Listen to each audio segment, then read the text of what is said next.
ಆಕಾಶವಾಣಿ ಮಂಗಳೂರು ಕಿಸಾನ್ ವಾಣಿ.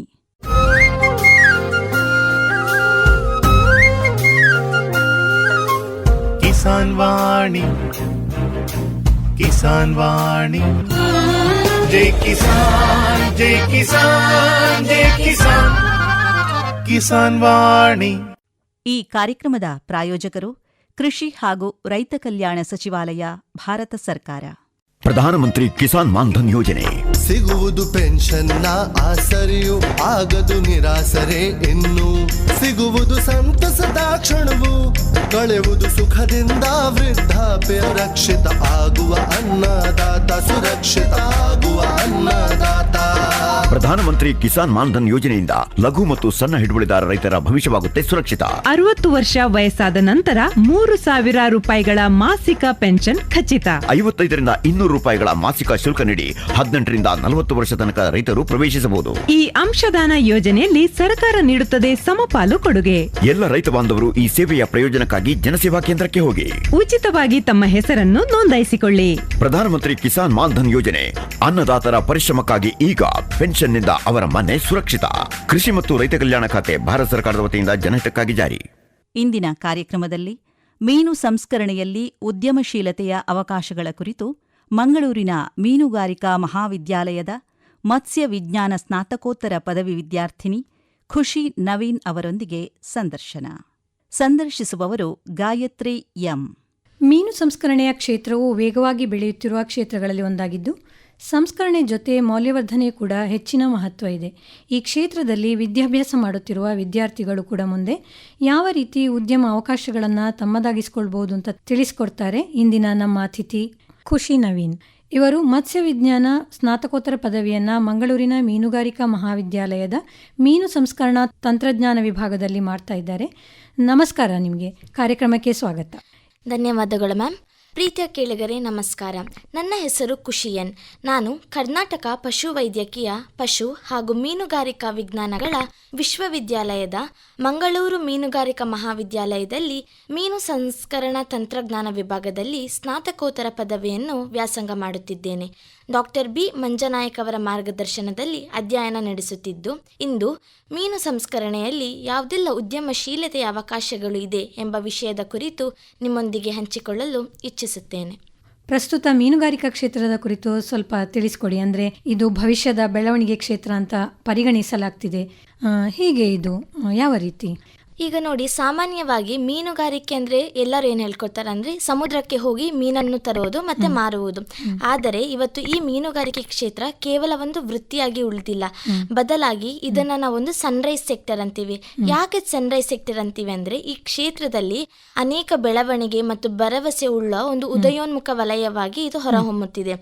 ಹಾಗೆ ಮೀನು ಉತ್ಪಾದನೆ, ಜಲಕೃಷಿಯಾಗಿರ್ಬೋದು, ಮೀನು ಸಂಸ್ಕರಣೆ, ಮೌಲ್ಯವರ್ಧಿತ ಮೀನು ಉತ್ಪನ್ನ, ರಫ್ತು ಅಂದರೆ ಎಕ್ಸ್ಪೋರ್ಟ್ ಅಂತ ನಾವೇನು ಹೇಳ್ತೀವಿ ಅದು, ಮತ್ತು ಡಿಜಿಟಲ್ ಮಾರುಕಟ್ಟೆ, ಈ ಮುಂತಾದ ಕ್ಷೇತ್ರಗಳಲ್ಲಿ ನಿರಂತರ ಬೆಳವಣಿಗೆಯನ್ನು ನಾವು ಮೀನುಗಾರಿಕೆ ಕ್ಷೇತ್ರದಲ್ಲೂ ಸಹ ನಾವು ನೋಡ್ತಿದ್ದೀವಿ. ಮತ್ತು ಈ ವಲಯವು ಉದ್ಯೋಗ ಮತ್ತು ಉದ್ಯಮಶೀಲತೆ ಅವಕಾಶಗಳನ್ನು ಸೃಷ್ಟಿಸುತ್ತಿದೆ. ಆದ್ದರಿಂದ ಈ ಮೀನುಗಾರಿಕೆ ದೇಶದ ಎಲ್ಲ ಭವಿಷ್ಯದ ಭರವಸೆಯ ಕ್ಷೇತ್ರದಲ್ಲಿ ಒಂದು ಅಂತ ಹೇಳ್ತೀವಿ. ಅದಕ್ಕೋಸ್ಕರ ಈ ಸೆಕ್ಟರ್ನ ನಾವು ಸನ್ರೈಸ್ ಸೆಕ್ಟರ್ ಅಂತ ಈಗ ಪರಿಗಣಿಸ್ತಿದ್ದೀವಿ. ಈಗ ಈ ವಲಯದಲ್ಲಿ ನಮ್ಮ ದೇಶದ ಸಾಧನೆಗಳು ಏನು ಅಂತ?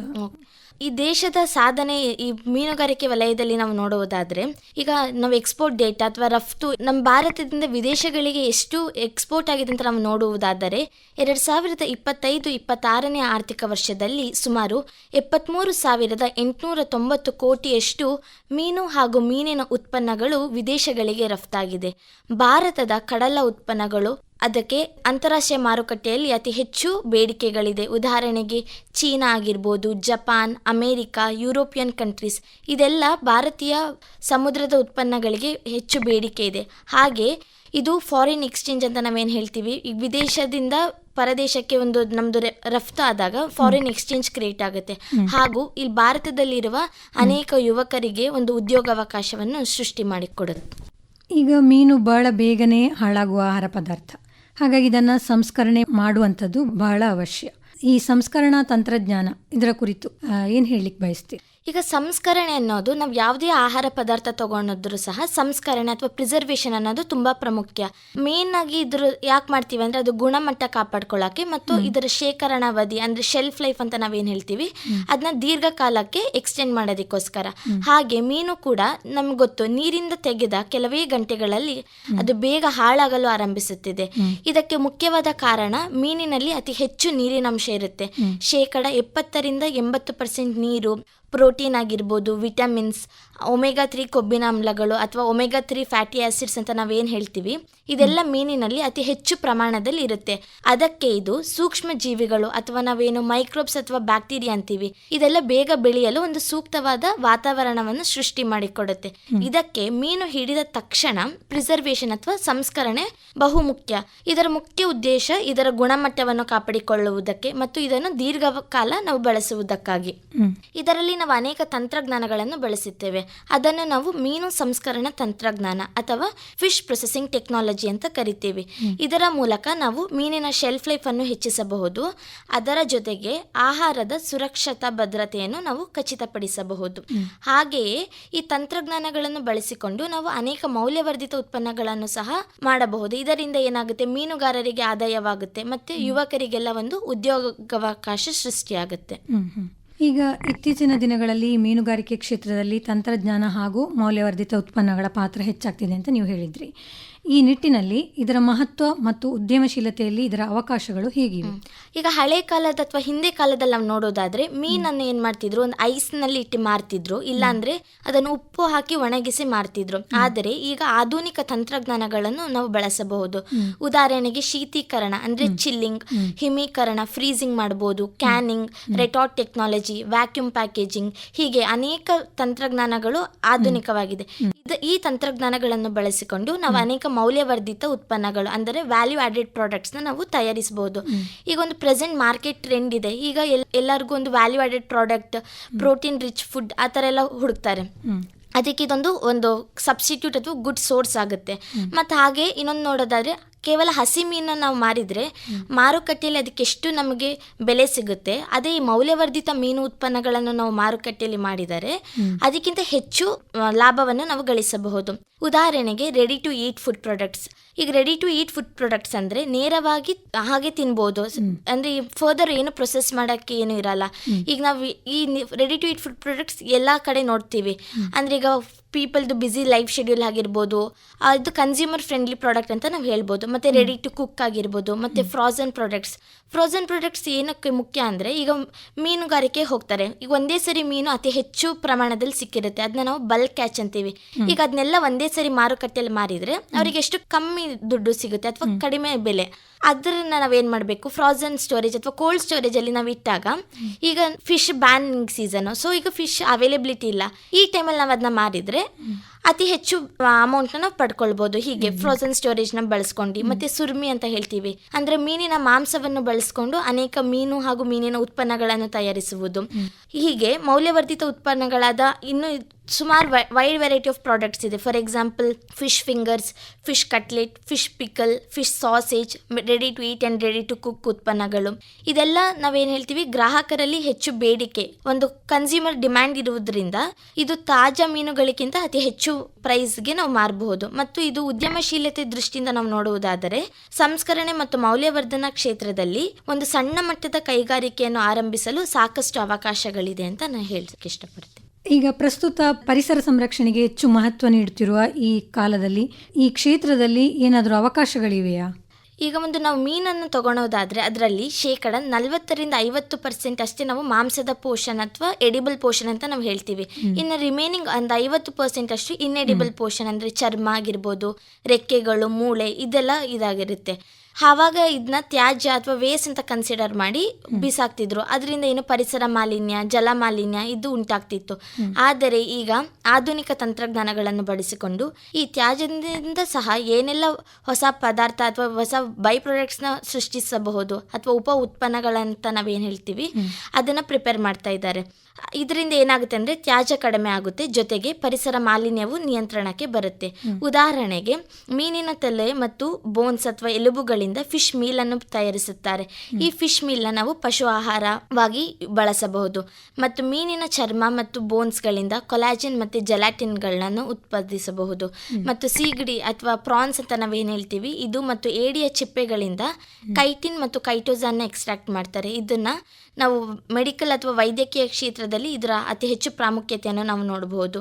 ಮತ್ತು ಮೀನಿನ ಒಳಾಂಗಗಳು ಅಥವಾ ಇಂಟೆಸ್ಟೈನಲ್ಸ್ ಅಥವಾ ಏನೆಲ್ಲ ವೇಸ್ಟ್ ಇರುತ್ತೆ ಅದರಿಂದ ನಾವು ಸಾವಯವ ಗೊಬ್ಬರ ಅಥವಾ ಆರ್ಗ್ಯಾನಿಕ್ ಫರ್ಟಿಲೈಸರ್ಸ್ನ ಬಳಸೋದರಿಂದ ಇದು ಪ್ಲಾಂಟ್ಸ್ಗೆಲ್ಲ ನಾವು ಯೂಸ್ ಮಾಡ್ಬೋದು. ಮತ್ತು ಈ ರೀತಿ ನಾವು ಮೀನು ಸಂಸ್ಕರಣೆಯ ತ್ಯಾಜ್ಯವನ್ನು ಸಂಪೂರ್ಣವಾಗಿ ಬಳಸಿಕೊಂಡರೆ ವೇಸ್ಟಿಂದ ವೆಲ್ತ್ ಅಥವಾ ವೇಸ್ಟ್ ಟು ವೆಲ್ತ್ ಅಂತ ಒಂದು ಪರಿಕಲ್ಪನೆಯನ್ನು ಯಶಸ್ವಿಯಾಗಿ ಅನುಷ್ಠಾನಗೊಳಿಸಬಹುದು. ಇದರಿಂದ ನಾವು ಬೋತ್ ಎನ್ವಿರಾನ್ಮೆಂಟಲ್ ಪೊಲ್ಯೂಷನ್ ಸಹ ಪ್ರಿವೆಂಟ್ ಮಾಡ್ಬೋದು, ಜೊತೆಗೆ ಉದ್ಯಮಶೀಲತೆ ಅವಕಾಶಗಳನ್ನು ಕೂಡ ಸೃಷ್ಟಿ ಮಾಡಬಹುದು. ಆರೋಗ್ಯದ ಬಗ್ಗೆ ಜನರಲ್ಲಿ ಹೆಚ್ಚು ಜಾಗೃತಿ ಮೂಡುತ್ತಿರುವ ಈ ಕಾಲದಲ್ಲಿ ಆರೋಗ್ಯ ಕ್ಷೇತ್ರದಲ್ಲಿ ಮೀನಿನ ಉತ್ಪನ್ನಗಳ ಮಹತ್ವ ಏನು ಅಂತ ಹೇಳ್ಬೋದು? ಈಗ ಮೀನು ಅನ್ನೋದು ಒಂದು ಗುಣಮಟ್ಟದ ಪ್ರೋಟೀನ್ ಮೂಲವಾಗಿದೆ. ಅದರಲ್ಲೂ ಸಹ ನಾವು ಸಮುದ್ರದ ಮೀನುಗಳನ್ನು ತಗೊಳೋದಾದರೆ, ಉದಾಹರಣೆಗೆ ಬಂಗಡೆ ಆಗಿರ್ಬೋದು, ಬೂತಾಯಿ, ಸಾಡಿನ್ ಮತ್ತು ಮ್ಯಾಕ್ರಲ್ ಅಂತ ನಾವೇನು ಕರಿತೀವಿ, ಇದರೆಲ್ಲ ಒಮೆಗಾ 3 ಕೊಬ್ಬಿನಾಮ್ಲಗಳು ಅಥವಾ ಒಮೆಗಾ 3 ಫ್ಯಾಟಿ ಆಸಿಡ್ ಪ್ರೊಫೈಲ್ ಅತಿ ಹೆಚ್ಚು ಪ್ರಮಾಣದಲ್ಲಿ ನಾವು ನೋಡಬಹುದು. ಇದು ಏನಕ್ಕೆ ಪ್ರಾಮುಖ್ಯತೆ ಅಂದರೆ ಇದು ಹೃದಯದ ಆರೋಗ್ಯ, ಮೆದುಳಿನ ಬೆಳವಣಿಗೆ ಮತ್ತು ದೇಹದ ರೋಗ ನಿರೋಧಕ ಶಕ್ತಿ, ಇಮ್ಯುನಿಟಿ ಪವರ್ನ ಹೆಚ್ಚಿಸಲು ಸಹಾಯ ಮಾಡುತ್ತೆ. ಇದಕ್ಕಾಗಿ ಈ ಮೀನಿಂದ ನಾವು ಒಮೆಗಾ 3 ಕ್ಯಾಪ್ಸೂಲ್ಸ್ ಅಥವಾ ಫಿಶ್ ಆಯಿಲ್ ಟ್ಯಾಬ್ಲೆಟ್ಸ್ ಅಂತ ನಾವೇನು ಮಾರ್ಕೆಟಲ್ಲಿ ನೋಡ್ತೀವಿ, ಇದನ್ನು ನಾವು ತಯಾರಿಸಬಹುದು. ಇವುಗಳಿಗೆ ನಮ್ಮ ದೇಶ ಡೊಮೆಸ್ಟಿಕ್ ಮಾರ್ಕೆಟಲ್ಲೂ ಹೈ ಡಿಮ್ಯಾಂಡ್ ಇದೆ, ಹಾಗೂ ಇಂಟರ್ನ್ಯಾಷನಲ್ ಮಾರ್ಕೆಟ್ ವಿದೇಶಗಳಲ್ಲೂ ಸಹ ಇದಕ್ಕೆ ಅತಿ ಹೆಚ್ಚು ಬೇಡಿಕೆ ಇದೆ. ಅಷ್ಟೇ ಅಲ್ಲ, ಮೀನಿನಲ್ಲಿ ವಿಟಮಿನ್ ಎ, ಡಿ, B1 ಹಾಗೂ ಕ್ಯಾಲ್ಶಿಯಂ, ಫಾಸ್ಫರಸ್, ಅಯೋಡಿನ್, ಸೆಲೆನಿಯಂ ಇಂತಹ ಖನಿಜಾಂಶಗಳು ಅತಿ ಹೆಚ್ಚು ಪ್ರಮಾಣದಲ್ಲಿದೆ. ಇದು ಮಕ್ಕಳ ಬೆಳವಣಿಗೆ, ಅವರ ಬ್ರೈನ್ ಡೆವಲಪ್ಮೆಂಟ್, ಕಣ್ಣಿನ ಆರೋಗ್ಯ ಇದಕ್ಕೆಲ್ಲ ಒಂದು ಅಗತ್ಯವಾದ ಅಂಶ. ಹಾಗೂ ನಮ್ಮದು ಫಿಶಲ್ಲಿ ಏನಿದೆ ಪ್ರೋಟೀನ್, ಅದೊಂದು ಈಸಿ ಡೈಜೆಸ್ಟಿಬಲ್ ಪ್ರೋಟೀನ್ ಅಂತ ನಾವು ಹೇಳ್ತೀವಿ. ಅಂದರೆ ಯಾವುದೇ ಏಜ್ ಗ್ರೂಪ್ ಅಥವಾ ಯಾವುದೇ ವಯೋಮಾನದವರು ಇದನ್ನ ತಗೊಂಡು ಸಹ ಅವ್ರಿಗೆ ಈಸಿ ಡೈಜೆಸ್ಟಿಬಲ್. ಈಗ ವೃದ್ಧರಾಗಿರಲಿ, ಮಕ್ಕಳಾಗಿರಲಿ, ಅವರಿಗೊಂದು ಗುಡ್ ಸೋರ್ಸ್ ಆಫ್ ಪ್ರೋಟೀನ್ ಅಂತ ನಾವು ಫಿಶ್ನ ಪರಿಗಣಿಸ್ಬೋದು. ಆದ್ದರಿಂದ ನಾವು ಈ ಮೀನುಗಳನ್ನು ಒಂದು protective food and health food ಅಂತ ಹೇಳ್ತೀವಿ.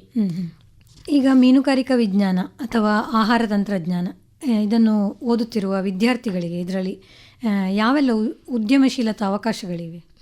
ಈಗ ನಾನು ಒಂದು ಮೀನುಗಾರಿಕಾ ಪದವಿ ವಿದ್ಯಾರ್ಥಿಯಾಗಿರುವುದರಿಂದ ಇದು 4 ವರ್ಷದ ಡಿಗ್ರಿ ಕೋರ್ಸ್ ಆಗಿರುತ್ತೆ. ಈ 4 ವರ್ಷದಲ್ಲಿ ಕೊನೆಯ ವರ್ಷ ಏನಿರುತ್ತೆ ಅದು ನಮ್ಮ ಫೈನಲ್ ಇಯರ್ ಡಿಗ್ರಿ.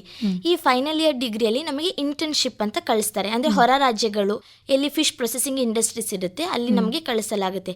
ಈ ಹೊರ ರಾಜ್ಯಗಳಲ್ಲಿ ನಮಗೆ ಅಲ್ಲಿ ಏನೆಲ್ಲ ಹೇಗೆ ಪ್ರೊಡಕ್ಷನ್ ಆಗುತ್ತೆ, ಹೇಗೆ ಮೀನನ್ನು ಸಂಸ್ಕರಣೆ ಮಾಡ್ತಾರೆ, ಹೇಗೆ ಅದನ್ನು ವ್ಯಾಲ್ಯೂ ಅಡಿಷನ್ ಅಥವಾ ಹೇಗೆ ಮೌಲ್ಯವರ್ಧಿತ ರೂಪಕ್ಕೆ ಪರಿಗಣಿಸ್ತಾರೆ, ಹೇಗೆ ಅದನ್ನ ಪ್ಯಾಕೇಜಿಂಗ್ ಮಾಡ್ತಾರೆ, ಮತ್ತು ಕೊನೆಗೆ ಹೇಗೆ ರಫ್ತು ಮಾಡ್ತಾರೆ ಅಥವಾ ಶಿಪ್ಮೆಂಟ್, ಎಕ್ಸ್ಪೋರ್ಟ್ ಅಂತ ನಾವೇನು ಹೇಳ್ತೀವಿ, ಇದು ಪ್ರತಿಯೊಂದನ್ನು ನಾವು ಏನಿಲ್ಲಿ ಓದಿರ್ತೀವಿ ಅದನ್ನ ನಾವಲ್ಲಿ ಇನ್ ರಿಯಲ್ ವರ್ಲ್ಡ್ ಕಂಡೀಷನ್ಸ್ ಅಲ್ಲಿ ನೋಡ್ತೀವಿ. ಹಾಗೂ ಅಲ್ಲಿ ಹೇಗೆಲ್ಲ ಮೌಲ್ಯವರ್ಧಿತ ಉತ್ಪನ್ನಗಳನ್ನು ತಯಾರಿಸುವುದಂತ ನೇರವಾಗಿ ನಾವು ನೋಡುವುದರಿಂದ ಒಂದು ರಿಯಲ್ ವರ್ಲ್ಡ್ ನಾಲೆಡ್ಜ್ ಅಂತ ಏನು ಹೇಳ್ತೀವಿ ಅದೆಲ್ಲ ನಮ್ಗೆ ಗೊತ್ತಾಗುತ್ತೆ. ಅಲ್ಲಿಂದ ಬಂದ ನಂತರ ಇದು ದೀರ್ಘಕಾಲ ಒಂದು 6 ತಿಂಗಳಷ್ಟು ಇಂಟರ್ನ್ಶಿಪ್ ನಮಗಿರುತ್ತೆ. ನಂತರ ಇಲ್ಲಿ ಬಂದು ನಮಗೆ ಹ್ಯಾಂಡ್ಸ್ ಆನ್ ಟ್ರೈನಿಂಗ್ ಪೀರಿಯಡ್ ಅಂತ ಇರುತ್ತೆ. ಈ ಹ್ಯಾಂಡ್ಸ್ ಆನ್ ಟ್ರೈನಿಂಗ್ ಪೀರಿಯಡಲ್ಲಿ ನಾವೇನು ಮಾಡ್ತೀವಿ ಅಂದರೆ ನಾವು ಅಲ್ಲಿ ಏನೆಲ್ಲ ಕಲ್ತಿರ್ತೀವಲ್ಲ ಆ ಮೌಲ್ಯವರ್ಧಿತ ಮೀನು ಉತ್ಪನ್ನಗಳನ್ನು ನಮ್ಮ ಕೈಯಾರೆ ನಾವಿಲ್ಲಿ ತಯಾರಿಸ್ತೀವಿ. ಈ ತಯಾರಿಸಿದ ನಂತರ ನೆಕ್ಸ್ಟ್ ಅದು ಈಗ ನಾವು ಯಾವುದೇ ಒಂದು ಪ್ರಾಡಕ್ಟ್ ಪ್ರಿಪೇರ್ ಮಾಡಿದ್ರು ಅದರದ್ದು ಕ್ವಾಲಿಟಿ ಮತ್ತು ಕನ್ಸ್ಯೂಮರ್ ಆಕ್ಸೆಪ್ಟಬಿಲಿಟಿ ಇದೆರಡು ಇಂಪಾರ್ಟೆಂಟ್ ರೋಲ್. ಒಂದು ನಾವು ಕ್ವಾಲಿಟಿ ಮೇಂಟೈನ್ ಮಾಡಿದ್ರೆ ಅಷ್ಟೇ ನಮ್ಮದು ಮಾರುಕಟ್ಟೆಯಲ್ಲಿ ಅದನ್ನು ನಾವು ಮಾರ್ಬೋದು, ಮತ್ತು ಅದು ಕನ್ಸ್ಯೂಮರ್ ಆಕ್ಸೆಪ್ಟೇಬಲ್ ಇರುತ್ತೆ. ಸೊ ನಮ್ಮ ಕ್ವಾಲಿಟಿ ಅಸೆಸ್ಮೆಂಟ್ ಮಾಡ್ತೀವಿ, ಶೆಲ್ಫ್ ಲೈಫ್ ಸ್ಟಡೀಸ್ ಅಂದರೆ ಎಷ್ಟು ದಿನ ಇಟ್ಟರು ಇದಕ್ಕೆ ಹೇಗೆ ಪರಿಗಣಿಸ್ಬೋದು ಅಂತ ಅದು ಶೆಲ್ಫ್ ಲೈಫ್ ಸ್ಟಡೀಸ್ನ ಮಾಡ್ತೀವಿ. ಕೊನೆಗೆ ಇದು ಕನ್ಸ್ಯೂಮರ್ ಆಕ್ಸೆಪ್ಟಬಿಲಿಟಿ ಇದೆಯಾ ಇಲ್ವಾ ಅನ್ನೋದ್ರ ಬಗ್ಗೆ ನಾವು ಇದೆಲ್ಲ ರಿಸರ್ಚ್ನ ಕ್ಯಾರಿ ಔಟ್ ಮಾಡ್ತೀವಿ. ಇದರಿಂದ ನಮಗೆ ಒಂದು ನಮ್ಮದು ಸ್ವಂತ ಮಾಡಿದ್ದರಿಂದ ಒಂದು ಪ್ರಾಪರ್ ನಾಲೆಡ್ಜ್ನ ಸಿಗುತ್ತೆ. ಇದರ ಜೊತೆ ನಮ್ಮ ಪ್ರಾಧ್ಯಾಪಕರು ನಮಗೆ student ready entrepreneurship development programme ಅನ್ನೋದರ ಬಗ್ಗೆ ತರಬೇತಿ ಕೊಡ್ತಾರೆ. ಈ ತರಬೇತಿಯಲ್ಲಿ ಈಗ ಒಂದು ನಾವು ಡಿಗ್ರಿ ಫೈನಲ್ ಇಯರ್ ಕಂಪ್ಲೀಟ್ ಆಗಿದೆ, ತದನಂತರ ನಾನು ಏನು ಮಾಡಬೇಕು, ನಂಗೆ ಏನೆಲ್ಲ ಜಾಬ್ ಆಪರ್ಚುನಿಟೀಸ್ ಇದೆ ಅಂತ ನಾವು ಕಾಯೋ ಬದಲು ನಾನೇ ಹೇಗೆ ಒಂದು ಜಾಬ್ ಕ್ರಿಯೇಟರ್ ಆಗ್ಬೋದು, ಒಂದು ಸ್ವಂತ ಉದ್ಯೋಗವನ್ನು ನಾವು ಹೇಗೆ ಸ್ಟಾರ್ಟ್ ಮಾಡ್ಬೋದು, how can we be our own entrepreneurs ಅನ್ನೋದರ ಬಗ್ಗೆ ಅವರು ನಮಗೆ ದೀರ್ಘವಾದ ತರಬೇತಿಯನ್ನು ಕೊಡ್ತಾರೆ. ಹೇಗೆ ಒಂದು ಪ್ರಾಡಕ್ಟ್ ಪ್ರಿಪೇರ್ ಮಾಡೋದು, ಅದು ಕಾಸ್ಟ್ ಆಫ್ ಪ್ರೊಡಕ್ಷನ್ ನಾವು ಹೇಗೆ ಎಸ್ಟಿಮೇಟ್ ಮಾಡೋದು, ಇದನ್ನು ನಾವು ಹೇಗೆ ಮಾರ್ಕೆಟಿಂಗ್ ಮಾಡ್ಬೋದು, ಅಂದರೆ ಟೋಟಲ್ ಬಿಸ್ನೆಸ್ ಸ್ಟ್ರಾಟಜಿ ಹೇಗೆ ಮಾಡುವುದು ಅನ್ನೋದರ ಬಗ್ಗೆ ಒಂದು ಡೀಟೇಲ್ಡ್ ಎಕ್ಸ್ಪ್ಲನೇಷನ್ ಎಲ್ಲ ಎಲ್ಲ ಪ್ರೊವೈಡ್ ಮಾಡ್ತಾರೆ. ಜೊತೆಗೆ ನಮಗೊಂದು ಚಿಕ್ಕ ಫಿಶ್ ಸ್ಟಾಲ್, ನಮ್ಮ ಕಾಲೇಜ್ ಮಟ್ಟದಲ್ಲೇ ಒಂದು ಚಿಕ್ಕ ಫಿಶ್ ಸ್ಟಾಲ್, ಅಂದರೆ ಇದರಲ್ಲಿ ನಾವು ತಯಾರಿಸಿದ ಮೌಲ್ಯವರ್ಧಿತ ಉತ್ಪನ್ನಗಳನ್ನು ಮಾರ್ತೀವಿ. ಇದರಿಂದ ನಮಗೇನು ಗೊತ್ತಾಗುತ್ತೆ ಅಂದರೆ, ಈಗ ನಾವೊಂದು ಪ್ರಾಡಕ್ಟ್ ಪ್ರಿಪೇರ್ ಮಾಡಬೇಕಾದ್ರೆ ನಮ್ಗೆ ಏನೆಲ್ಲ ಕಾಸ್ಟ್ ಆಫ್ ಪ್ರೊಡಕ್ಷನ್ ಬೀಳುತ್ತೆ, ಇದನ್ನು ನಾವು ಎಷ್ಟು ಪ್ರಾಫಿಟ್ ಇಟ್ಟು ನಾವು ಮಾರಬಹುದು, ಮತ್ತು ಹೇಗೆ ಪ್ಯಾಕೇಜಿಂಗ್ ಮಾಡ್ಬೋದು, ಹೇಗೆ ನಾವು ಕನ್ಸ್ಯೂಮರ್ ಅಥವಾ ಗ್ರಾಹಕರಿಗೆ ಹೇಗೆ ಇದನ್ನ ನಾವು ರೀಚ್ ಮಾಡಿಸ್ಬೋದು ಅನ್ನೋದರ ಬಗ್ಗೆ ನಾವೇ ಮಾಡಿದಾಗ ಒಂದು ಪ್ರಾಪರ್ ನಾಲೆಡ್ಜ್ ಬರುತ್ತೆ. ಸೊ ಡಿಗ್ರಿ ಕಂಪ್ಲೀಟ್ ಆಗಿದೆ, ಯಾರಿಗೂ ಒಂದು ಕನ್ಫ್ಯೂಷನ್ ಅನ್ನೋದು ಇರಲ್ಲ, ನಾನು ಏನು ಮಾಡಬೇಕು, ಗೊಂದಲ ಇರಲ್ಲ. They can be their own entrepreneurs. ಒಂದು ಚಿಕ್ಕ ಸಂಸ್ಕರಣ ಘಟಕಗಳನ್ನು ಸ್ವಂತವಾಗಿ ಶುರು ಮಾಡಬಹುದು. ಹೀಗೆ we can be the job creators instead of being job seekers. ಈಗ ನೀವು ಹೇಳಿದ್ರಿ ಸ್ವಂತವಾಗಿ ನಾವೇ ಉದ್ಯಮವನ್ನು ಸೃಷ್ಟಿ ಮಾಡ್ಕೋಬಹುದು ಅಂತ.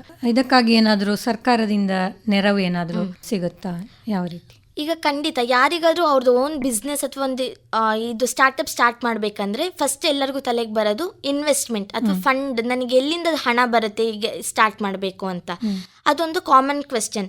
ನಮ್ಮ ಸ್ವಂತ ಉದ್ಯಮ ಸ್ಥಾಪಿಸಲು ಭಾರತದ ಸರ್ಕಾರವು ಅನೇಕ ಯೋಜನೆಗಳನ್ನು ಜಾರಿಗೆ ತಂದಿದೆ. ಅದರಲ್ಲೂ ಸಹ ಆಹಾರ ಸಂಸ್ಕರಣಾ ಸಚಿವಾಲಯ ಅಂದರೆ ministry of food processing industries ಏನಿದೆ, ಇದು ವಿಶೇಷವಾಗಿ PMFME ಅಂದರೆ Pradhan Mantri formalisation for micro food enterprises ಅಂದರೆ ಪ್ರಧಾನಮಂತ್ರಿ ಕಿರು ಆಹಾರ ಉದ್ದಿಮೆಗಳ ನಿಯಮಬದ್ಧಗೊಳಿಸುವಿಕೆಯ ಯೋಜನೆ. ಈ ಯೋಜನೆಯಡಿ ಯಾರೇ ಆದರೂ ಸಹ ಯುವಕರಾಗಿರ್ಬೋದು, ಮಹಿಳೆಯರು ಅಥವಾ ಸ್ವಂತ ಉದ್ಯೋಗವನ್ನು ಶುರು ಮಾಡುವ ಯಾವುದೇ ವ್ಯಕ್ತಿಗಳು ಒಂದು ಸಣ್ಣ ಮಟ್ಟದಲ್ಲಿ ಅಂದರೆ ಮೈಕ್ರೋ ಎಂಟರ್ಪ್ರೈಸಸ್ನ ಅವರು ಸ್ಟಾರ್ಟ್ ಮಾಡ್ಬೋದು.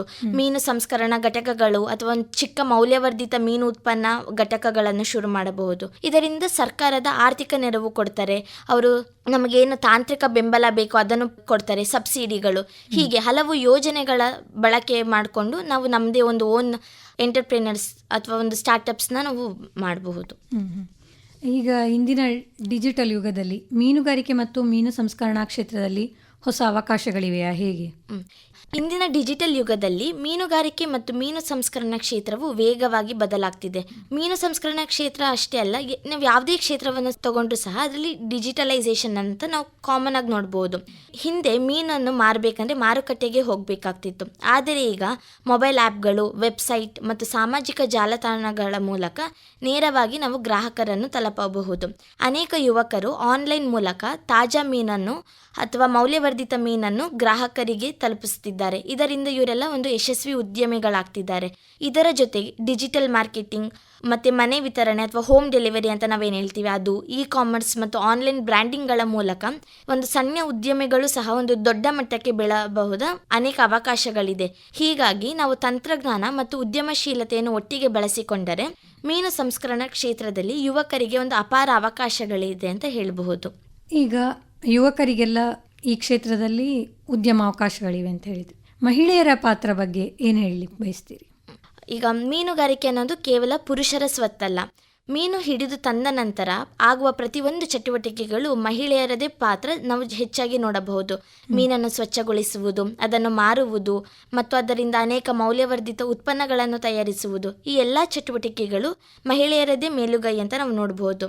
ಈಗ ಭಾರತದಲ್ಲಿ ನಾವು ನೋಡುವುದಾದರೆ ಸುಮಾರು 30-40% ಮಹಿಳೆಯರು ಈ ಮೀನುಗಾರಿಕೆ ಕ್ಷೇತ್ರದಲ್ಲಿ ತಮ್ಮನ್ನು ತಾವು ತೊಡಗಿಸಿಕೊಂಡಿದ್ದಾರೆ. ಅದೇ ಈಗ ಕರಾವಳಿ ಭಾಗದಲ್ಲಿ ನಾವು ನೋಡುವುದಾದರೆ 50% ಹೆಚ್ಚು ಮಹಿಳೆಯರು ಈ ಮೀನುಗಾರಿಕೆ ಹಾಗೂ ಮೀನು ಕ್ಷೇತ್ರದಲ್ಲಿ ತಮ್ಮನ್ನು ತಾವು ದಿನನಿತ್ಯ ತೊಡಗಿಸಿಕೊಂಡಿದ್ದಾರೆ.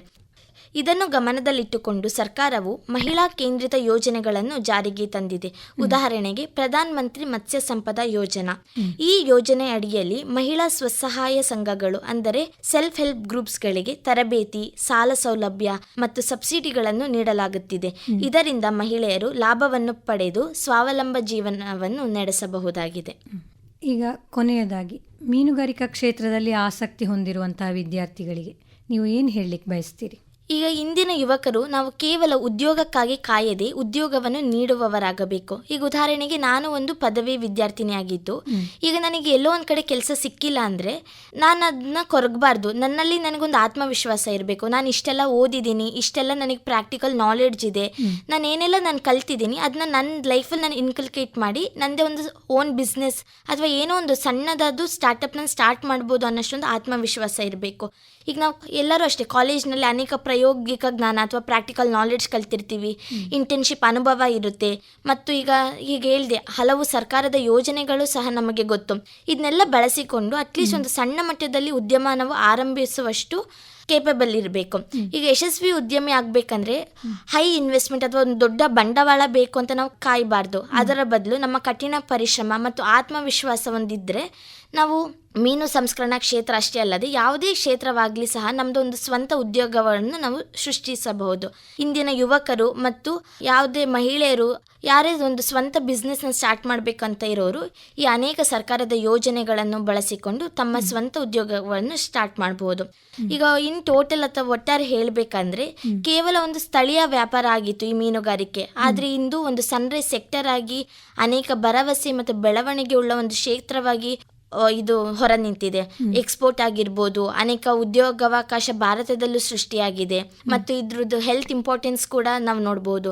ಇದೆಲ್ಲ ಏನು ಮಾಡುತ್ತೆ ಅಂದರೆ ಒಂದು ಅನೇಕ ಆಧುನಿಕ ತಂತ್ರಜ್ಞಾನಗಳನ್ನು ಬಳಸಿಕೊಂಡು ಮತ್ತು ಸರ್ಕಾರದ ಯೋಜನೆಗಳನ್ನು ನಾವು ಬಳಸಿಕೊಂಡು ಯಶಸ್ವಿ ಉದ್ಯಮಿಗಳಾಗಿ ಬೆಳೆಯಲಿ ಅಂತ ನಾನು ಆಶಿಸ್ತೇನೆ. ಮೀನುಗಾರಿಕಾ ಕ್ಷೇತ್ರದ ಮಹತ್ವ, ಹೊಸ ತಂತ್ರಜ್ಞಾನಗಳು, ಉದ್ಯೋಗಾವಕಾಶಗಳ ಕುರಿತು ಉತ್ತಮ ಮಾಹಿತಿಯನ್ನು ತಾವು ನೀಡಿದ್ದೀರಿ. ಈ ಕಾರ್ಯಕ್ರಮದಲ್ಲಿ ಭಾಗವಹಿಸಿದ ತಮಗೆ ಧನ್ಯವಾದಗಳು. ನಮಸ್ಕಾರ. ನಮಸ್ಕಾರ. ಇದುವರೆಗೆ ಮೀನು ಸಂಸ್ಕರಣೆಯಲ್ಲಿ ಉದ್ಯಮಶೀಲತೆಯ ಅವಕಾಶಗಳ ಕುರಿತು ಮಂಗಳೂರಿನ ಮೀನುಗಾರಿಕಾ ಮಹಾವಿದ್ಯಾಲಯದ ಮತ್ಸ್ಯ ವಿಜ್ಞಾನ ಸ್ನಾತಕೋತ್ತರ ಪದವಿ ವಿದ್ಯಾರ್ಥಿನಿ ಖುಷಿ ನವೀನ್ ಅವರೊಂದಿಗೆ ಸಂದರ್ಶನ ಕೇಳಿದಿರಿ.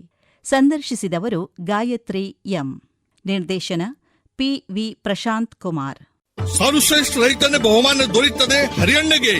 ಇನ್ನು ಎಲ್ಲರಿಗೆ ನಿಮ್ಮ ಸಫಲತೆಯ ಗುಟ್ಟಿನ ಹೇಳಿ. ನನ್ನ ರೈತ ಬಾಂಧವರೇ, ಈಗ ನೀವು ಸಹ ಉತ್ತಮ ಬೆಳೆಯನ್ನು ಬೆಳೆಯಬಹುದು. ಅದು ಹೇಗೆ? ಹೇಗೆಂದ್ರೆ ಯಾವಾಗ ಯಾವುದೇ ಸಮಸ್ಯೆ ಬಂದಲ್ಲಿ ತಕ್ಷಣ 1-800-1801-555 ಕರೆ ಮಾಡಿ. ಇದು ಯಾರ ನಂಬರ್ ಅಣ್ಣ? ರೈತರ ಕಾಲ್ ಸೆಂಟರ್ದು. ಇಲ್ಲಿ ಕೃಷಿಯ ಎಲ್ಲಾ ಸಮಸ್ಯೆಗಳಿಗೆ ವಿಶೇಷಜ್ಞರು ಉತ್ತರ ಹೇಳ್ತಾರೆ. ಅಲ್ಲಣ್ಣ, ವಿಶೇಷಜ್ಞರು ಅಲ್ಲಿ ಯಾವಾಗೂ ಕೂತಿರ್ತಾರೇನು? ಕೂತಿರ್ತಾರಣ್ಣ. ವರ್ಷದ 365 ದಿನಾಲೂ ಸಿಗ್ತಾರೆ. ಅದು ಸಹ ಬೆಳಗಿನ ಜಾವ 6ರಿಂದ ರಾತ್ರಿ 10 ಗಂಟೆವರೆಗೂ. ಆದ್ರಣ್ಣ, ಬಳತ್ತಿನವರೆಗೆ ಮಾತಾಡಿದ್ರೆ ದುಡ್ಡು ಹೆಚ್ಚತ್ತಲ್ವಾ? ಯಾವ ಖರ್ಚು ಇಲ್ಲ. ಮೊಬೈಲ್ ಅಥವಾ ಬೇರೆ ಫೋನ್ ನಿಂದ ರೈತರ ಕಾಲ್ ಸೆಂಟರ್ಗೆ ಉಚಿತವಾಗಿ ಕರೆ ಮಾಡಿ. ಸಲಹೆಗೂ ದುಡ್ಡಿಲ್ಲ. ನಿಜವಾಗ್ಲೂ. ರೈತ ಬಾಂಧವರೇ, ಕೃಷಿಯ ಸಮಸ್ಯೆಗಳಿಗಾಗಿ ನಿಮ್ಮ ಭಾಷೆಯಲ್ಲಿ ತಕ್ಷಣವೇ ಪರಿಹಾರವನ್ನು ಪಡೆಯಲು ಭಾರತಾದ್ಯಂತ ಯಾವುದೇ ಫೋನ್ ನಿಂದ ರಾಷ್ಟ್ರೀಯ ಹೆಲ್ಪ್ ಲೈನ್ ನಂಬರ್ 1-800-1800-1551 ಉಚಿತವಾಗಿ ಕರೆ ಮಾಡಿ. ರೈತರ ಗೆಳೆಯ, ರೈತರ ಕಾಲ್ ಸೆಂಟರ್. ಈ ಕಾರ್ಯಕ್ರಮದ ಪ್ರಾಯೋಜಕರು ಕೃಷಿ ಹಾಗೂ ರೈತ ಕಲ್ಯಾಣ ಸಚಿವಾಲಯ, ಭಾರತ ಸರ್ಕಾರ. ಇದು ಇಂದಿನ ಕಿಸಾನ್ ವಾಣಿ. ಮುಂದಿನ ಕಾರ್ಯಕ್ರಮದಲ್ಲಿ ಮತ್ತೆ ಭೇಟಿಯಾಗೋಣ. ನಮಸ್ಕಾರ.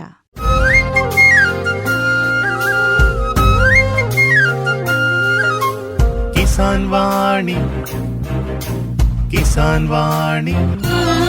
ಜೈ ಕಿಸಾನ್, ಜೈ ಕಿಸಾನ್, ಜೈ ಕಿಸಾನ್.